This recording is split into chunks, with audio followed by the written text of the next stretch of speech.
अस्सलाम वालेकुम dear students. आज हम बहुत ही इंटरेस्टिंग टॉपिक पढ़ने वाले हैं, एग्रीकल्चरल और एग्रेरियन सोसाइटीज़। इससे पहले जो हमने पढ़ा वो तो हमने हर्डिंग सोसाइटी के बारे में पढ़ा, हमने हंटिंग सोसाइटीज़ के बारे में पढ़ा, हमने हॉर्टिकल्चर सोसाइटीज़ के बारे में पढ़ा। लेकिन आज हम एग्रीकल्चरल और एग्रेरियन सोसाइटी के बारे में पढ़ेंगे।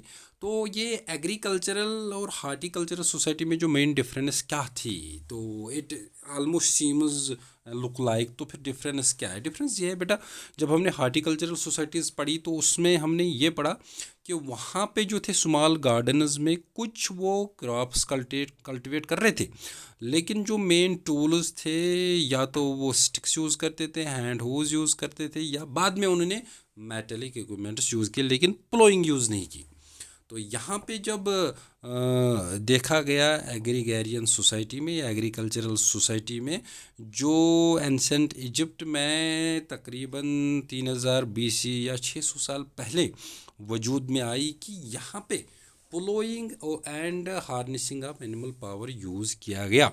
यानी प्लोइंग भी यूज़ की गई और एनिमल पावर भी यूज़ किया गया। तो एग्रीकल्चरल सोसाइटी में जो मेन चीज़ है कि यहाँ पे कल्टीवेशन ऑफ लार्ज फील्ड की गई। क्यों लार्ज फील्ड की गई? तो क्योंकि यहाँ पे हमें अवेलेबल एक टेक्नोलॉजी आ गई जिसे प्लोइंग कहते हैं, थ्रू द एनिमल पावर। तो हमें ये इजी हो गया कि हम बहुत सारी लैंड पे हम क्या कर सकते हैं, हम क्रॉप्स को कल्टीवेट कर सकते हैं। तो यहाँ पे जो है कि हंटिंग गैदरिंग सोसाइटी या हर्डिंग सोसाइटी या फिर हार्टिकल्चर सोसाइटी से ये इस चीज़ से मुख्तलिफ है, क्योंकि यहाँ पे हमने एक तो प्लॉइंग यूज़ की, वाटर जो है कि जो वाटर सप्लाई भी यूज़ की एग्रीकल्चरल फील्ड्स में, और जो प्रोडक्शन थी वो भी काफ़ी ज़्यादा हो गई। तो ये एक मेन डिफरेंस है इनकी। तो अगर हम आगे देखेंगे कि इसकी करेक्टरिस्टिक्स फीचर क्या है एग्रीकल्चरल सोसाइटीज़ की, तो सबसे पहले जो है cultivation of land through the plough. देखिए ये सबसे मेन इनमें एक फीचर है कि here we are what we are doing, we are cultivating the land by ploughing. As ploughing की डिस्कवरी तकरीबन 3000 BC पहले हो गई। तो यह एक एग्रीकल्चरल रेवोल्यूशन की था, बिकॉज यहाँ पे हमें इसकी वजह से ये मदद मिली कि जब हम प्लोइंग लैंड की करते हैं तो जो ये टॉप लेयर ऑफ सॉइल होती है, ये डाउनवर्ड्स आती है या टोटल डाउन हो जाती है, जिसकी वजह से जिसके ऊपर ग्रास होती है, न्यूट्रेंट्स होती है, वो एज ए फर्टिलाइजर काम करते हैं और रूट्स को वो इजीली अवेलेबल हो जाते हैं। तो उससे productivity of that particular land बढ़ जाती है, उससे फर्टिलिटी बढ़ जाती है, क्रॉप की प्रोडक्टिविटी बढ़ जाती है हमारे लिए सरप्लस अमाउंट में जो है कि यील्ड आ जाता है। और ये काम लेकिन बहुत कम आदमी कर सकते हैं, क्योंकि प्लोइंग टेक्नोलॉजी है जिसे हमें इजीली ये प्लोइंग हो जाती है, लैंड को हम डिग कर सकते हैं। एज़ कम्पेयर अगर हम ये हाथ से स्टिक से खोदते, हैंड होज से खोदते, तो यहाँ पे इसकी वजह से वो बहुत सारी पॉपुलेशन वो परमानेंटली सेटल हो गई, सिटीज़ भी बन गई। और ये इसी एग्रीकल्चरल सोसाइटी में देखा गया है कि बड़ी बड़ी पॉपुलेशन बन गई, बड़ी बड़ी सिटीज़ भी बन गई। तो दूसरी जो थी कि increase in the size of society. तो increase in size of society कैसे हो गया? जैसे हमने देखा कि हॉर्टिकल्चरल सोसाइटी में तो ज़्यादा लोग नहीं थे, तो लेकिन उससे काफ़ी ज़्यादा एग्रीकल्चर सोसाइटी में रहने लगे, क्योंकि इनके पास एक परमानेंट जो थी एक यील्ड आने लगी, और ये बहुत सारे लार्ज फील्ड को कल्टीवेट करने लगे। तो अपेयरेंस ऑफ सिटीज़ भी हो गई। कुछ लोग जो स्पेशलिस्ट नहीं थे, जो नॉन एग्रीकल्चर एक्टिविटीज़ जो थे, उस जो कुछ लोग जो स्पेशलिस्ट नहीं थे इसमें एग्रीकल्चर एक्टिविटीज़ में, लेकिन वो किस में थे? नॉन एग्रीकल्चरल एक्टिविटीज़ में स्पेशलिस्ट थे। तो उनको क्या किया गया, वो पर्टिकुलर जगह पे रह गए, तो वो वहाँ पे वो काम करने लगे। तो जैसे एग्रीकल्चर का काम को और करने लगे, वो अलग अलग जैसे उनके पास कोई टैलेंट था, पर्टिकुलर टैलेंट था, वो काम करने लगे। तो उससे डेवलपमेंट ऑफ सिटीज़ भी हो गई। Emergence of elaborate political institution. देखिए यहाँ पे क्या हो गया, यहाँ पे जब अगर हम देखते हैं कि पावर इनके सिंगल हैंड आने लगा, क्योंकि ये हेरिडिटरी मोनार्च की तरफ ये इमर्ज होने लगी ये सोसाइटी। यहाँ पे अगर किसी के पास ज़्यादा ज़मीन थी, एग्रीकल्चरल यील्ड था, सरप्लस था, तो वो उसके बच्चों में चला गया, जिसकी वजह से बहुत पावरफुल बनी कुछ कुछ लोग, और वो पूरे सिस्टम को कंट्रोल करने लगे। तो यहाँ पे मोनार्च की तरफ ये सोसाइटी चलने लगी। लेकिन बाद में जब हम देखेंगे एडवांस्ड एग्रीकल्चरल सोसाइटीज़ में कोर्ट्स बिल्ड होने लगे, जस्टिस के लिए, तो ब्यूरोक्रेसी भी बढ़ने लगी या और भी इंस्टीट्यूशंस बनने लगी, वो भी पावरफुल बनने लगी, यानी पॉलिटिकल इंस्टीट्यूशंस जो है तो ये बड़े बहुत बड़े और इलाबरेट बनने लगे और इमर्ज होने लगे। तो उसके बाद एवोल्यूशन ऑफ डिस्टिंक्ट सोशल, देखिए यहाँ पे क्या हो गया कि यहाँ पे कुछ जो थी कि वेल्थ जो थी ये अनइक्वली अब शेयर्ड होने लगी। अब जिनके पास ज़्यादा सरप्लस था, जिनके पास ज़्यादा लैंड थी, जिनके पास ज़्यादा यील्ड था, वो तो ट्रांसफर के बच्चों में हो गया, यानी ये दो क्लासेस सोसाइटी में बन गई।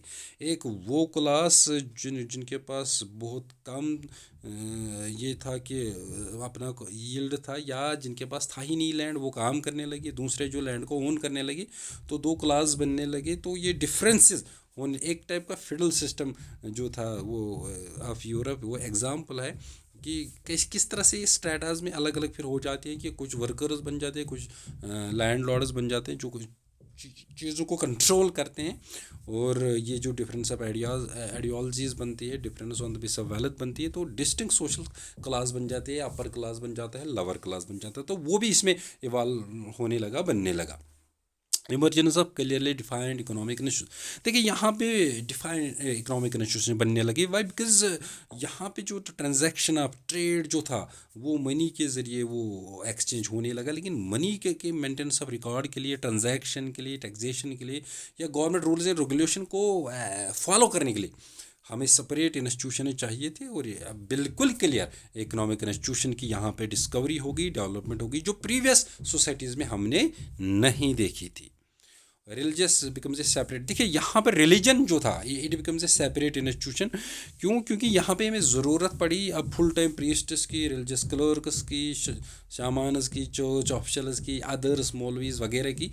तो यहाँ पे जो है कि इसमें कंसिडरेबल पॉलिटिकल इन्फ्लुएंस पड़ने लगा रिलीजियस पे भी। और तो रिलीजनस जो है कि उस सोसाइटी की, जब एग्रीकल्चर सोसाइटी की हम बात करते हैं तो यहाँ पे फैमिली ऑफ गॉड्स जैसे माना गया कि लोगों ने कहा जैसे फैमिली ऑफ गॉड्स, कुछ जो है लेस पावरफुल गॉड्स है, कुछ मोर पावरफुल गॉड्स है, they put the gods in hierarchical base, यानी यहाँ पे एग्जिस्टेंस ऑफ गॉड्स हो गई, यानी रिलीजियस प्रॉपरली यहाँ पे डेवलप होगा, रिलीजियस भी एक सेपरेट इंस्टीट्यूशन बनने लगा। वारफेयर एंड एम्पायर बिल्डिंग, देखिए यहाँ पे क्या हो गया, वारफेयर इसका एक इंपॉर्टेंट एंड करेक्टरिस्टिक फीचर है, लेकिन एम्पायर बिल्डिंग भी बनने लगी, क्योंकि यहाँ पे जो है कि ज़रूरत इस बात की महसूस की गई कि एक मिलिट्री ऑर्गेनाइजेशन होने लगी। और पहली बार तो first time and full time permanent military जो थी बनाई गई। तो आर्मी ट्रेड या रोड्स के लिए, वाटरवेज के लिए, इनको सेफगार्ड करने के लिए बनाई गई, अपनी टेरिटरी को सेफगार्ड करने के लिए बनाई गई। तो एक अंपायर सा बनने लगा, एक स्टेट सा बनने लगा, तो जिसमें ये सोशल ऑर्गेनाइजेशन जो है कि प्रॉपरली बनने लगी, सोशल स्ट्रक्चर कम्प्लेक्स बनने लगा। तो जो ये है कि ये डेवलपमेंट जो बनने लगे, रोड्स वगैरह बनने लगे, या इसमें आर्मीज़ वगैरह बनने लगी, ये अर्लियर सोसाइटीज़ में ज़्यादा नहीं देखी गई। तो इससे बहुत सारी दूर दूर की कम्युनिटी आपस में इन टच आने लगी, तो एक एम्पायर बिल्डिंग होने लगी, जो बड़ी बड़ी बड़ी कम्युनिटीज आपस में इन टच आने लगी। तो फिर क्या है, उसी से एक एम्पायर बिल्डिंग बन गई। हाँ, तो यहाँ पे अगर हम फर्दर देखते हैं इसका और एक करेक्टरिस्टिक फीचर था, तो बेटा ये है कि रिलीजियस बिकम्स ये सॉरी ये एनरिचमेंट ऑफ कल्चर। देखिए यहाँ पे और एक चीज़ हो गई कि यहाँ पे एनरिचमेंट ऑफ कल्चर हो गया। तो एनरिचमेंट ऑफ कल्चर जो है, this is very important characteristic feature of this agrarian और एग्रीकल्चरल सोसाइटी। तो कल्चर कैसे इसमें डेवलप होगा, देखिए यहाँ पे जो हमारी लैंड थी उसकी प्रोडक्टिविटी बढ़ने लगी। अब जो वो लोग जो अभी मैंने इनिशियली कहा था जिनके पास सेपरेट टैलेंट था, जैसे पोइट्स थे, राइटर्स थे, हिस्टोरियंस थे, आर्टिस्ट थे, साइंटिस्ट थे, आर्किटेक्ट्स थे, या अदर पीपल जिनके पास कोई टैलेंट था, उनके पास अपनी विजडम थी, पुट थी, उसको उनको क्या किया गया, उनको वक्त दिया गया कि आप अपनी डे स्पेंड करो अपनी इसको अपनी अपनी टैलेंट को एक्सप्लोर करने में। तो यहाँ पे अगर हमने देखा गया जो रिज़ल्ट फिर आया, तो इसमें बहुत सारे कल्चरल आर्टिफैक्ट्स बन गए, बड़ी बड़ी पेंटिंगें, statues, public buildings, monuments, palace, stadiums. तो ये जो है कि जो ये बहुत सारा सरप्लस बनने लगा, इसने सपोर्ट किया तो इसने सपोर्ट किया किस में, एक्सपेंशन ऑफ नॉलेज में भी, टेक्नोलॉजी में भी, पॉपुलेशन में भी, ट्रेड में भी, एंड साइज़ आप जो कम्युनिटीज़ का वो भी है, और डेवलपमेंट ऑफ सिटीज़ में भी जो है इसने काफ़ी रोल किया। तो यहाँ पे चेंजेस भी होने के लिए सोशल इंस्टीट्यूशंस में, जैसे सोशल ऑर्गेनाइजेशन चेंज हो गई, जैसे रिलीजन ऑर्गेनाइज्ड वे में बनने लगा, या स्टेट बनने लगा, यूनिवर्सिटीज़ बनने लगा, मिलिट्री बनने लगी, पूरा जो सोशल स्ट्रक्चर था, सोशल ऑर्गेनाइजेशन था, ये चेंज होने लगा। तो revolution transition in the social structure, देखिए रेवोल्यूशनरी ट्रांजिशन इसमें क्या होगी, रेवोल्यूशनरी ट्रांजिशन ये होगी इसमें कि जो सोशल स्ट्रक्चर इसमें है, जो इसमें था एग्रीकल्चर सोसाइटी में, वो काफ़ी कम्प्लेक्स बनने लगा। रेवोल्यूशन इसमें हो गई, कैसे हो गई, अगर हम देखेंगे हंटिंग गैदरिंग सोसाइटी में, या हार्टिकल्चर सोसाइटी में, या फिर हर्टिंग सोसाइटी में, उसमें सोशल स्ट्रक्चर ज़्यादा कम्प्लेक्स नहीं था। लेकिन यहाँ पे जब स्टेटस इंक्रीज़ होने लगे, पॉपुलेशंस जो है इंक्रीज़ होने लगे, सिटीज़ अपियर होने लगी, इंस्टीट्यूशंस अपियर होने लगे, सोशल क्लास अपियर होने लगा, पॉलिटिकल एंड इकोनॉमिक इनइक्वालिटी जो है बनने लगी, तो ये यानी अलग अलग इंस्टीट्यूशंस बन गई, चाहे पॉलिटिकल है, चाहे इकोनॉमिकल इंस्टीट्यूशन, चाहे रिलीजियस है, कल्चरल डेवलपमेंट हो गई, चाहे एम्पायर बिल्डिंग हो गई, चाहे सिटीज़ बनने लगी, ये सारी जो चीज़ें, these are the small units of structure. जब ये कंबाइन हो गई इंटर रिलेशन में, इंटरडिपेंडेंस में, इन्होंने काम करना स्टार्ट किया, तो बहुत बड़ा एक स्ट्रक्चर बन गया, जो दैट्स कॉल्ड सोशल स्ट्रक्चर, जो इवॉल्व हो गया बड़ी अच्छी तरह से। यहाँ पे रेवोल्यूशनरी ट्रांजिशन हो गई सोशल स्ट्रक्चर की। Thank you, hope you have understood.